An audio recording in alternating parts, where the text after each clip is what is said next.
Hello, welcome to Oxford Heirlooms. I finished my smocking.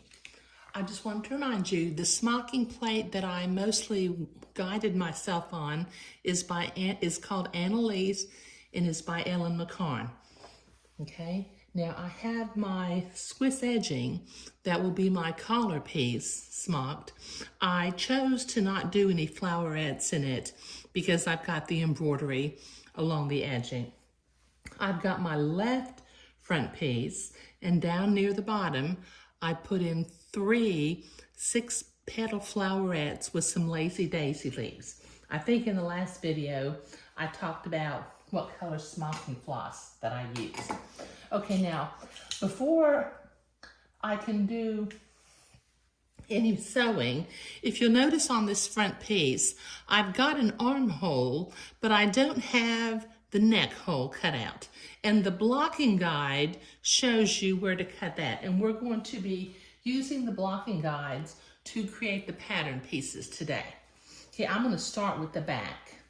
Now, the back blocking guide, I've got a line for the center back. I've also got a line that marks the position of the last smocking row. So I'm going to do this to the side. Okay, so I've taken the pleating threads out and the fabric is kind of stretchy. Okay, so I'm going to fold my blocking piece along the position of the last pleating row. Now I still have my piece is still marked in the center back with a blue fabric marking pen. I have not removed those marks yet.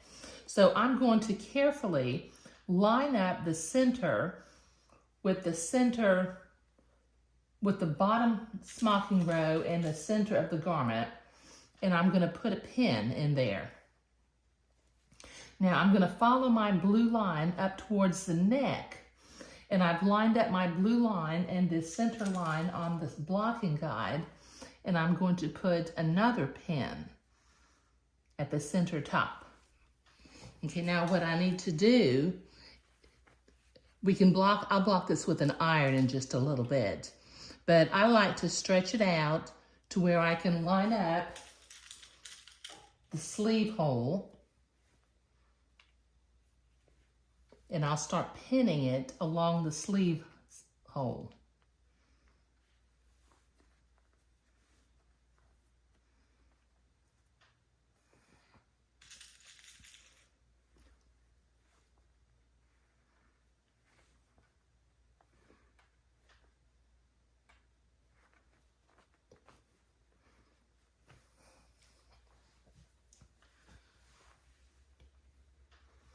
Okay, now I need to do this to the other side, and then I'm going to block it with the iron, but I'll be back in a minute once I get that done. Okay, so I've been to the ironing board, and the nice thing about having silk pins is I can iron on top of the pins, and since they have glass heads, they don't melt. But I like to leave my blocking guide on here for a while as I'm blocking the garment. The next thing we need to do, if you'll notice, we've got sort of a diagonal line for the shoulder seam and a curved line for the neck hole. Let's see if you can see that a little bit better. Okay, now the pattern tells me to sew along that seam line after I mark it with a blue fabric marking pen. So I'm just going to, with my blue fabric marking pen, I'm going to mark the edge of the pattern piece along the shoulder seam, down along the neck. I still have my center back marked. I won't take that center back mark out until after I attach the collar, and come down on the other shoulder seam also. Okay, now what I need to do is I need to go to my sewing machine and sew a line right on that blue line. Now I've already done the right side of the fabric. So I've got my blue lines drawn. I've also sewed with the sewing machine. So now it's time to take the pins out.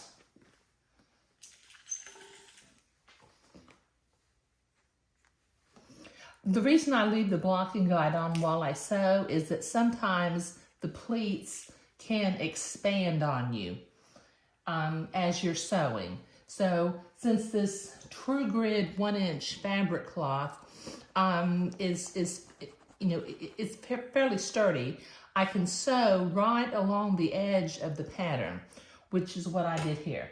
Now, using my fabric cutting scissors, I'm going to very carefully cut next to the line that I sewed.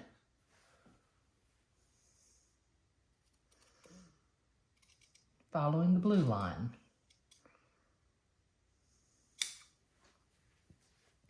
Got the next seam.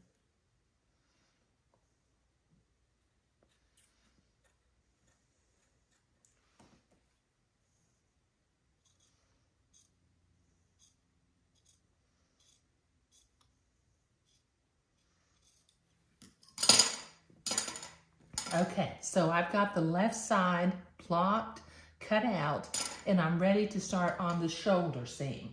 Okay, now I need to do that for the back. I need to do that for the other front side, and then I'll be ready to do shoulder seams. But that's what I'm doing today. Thank you.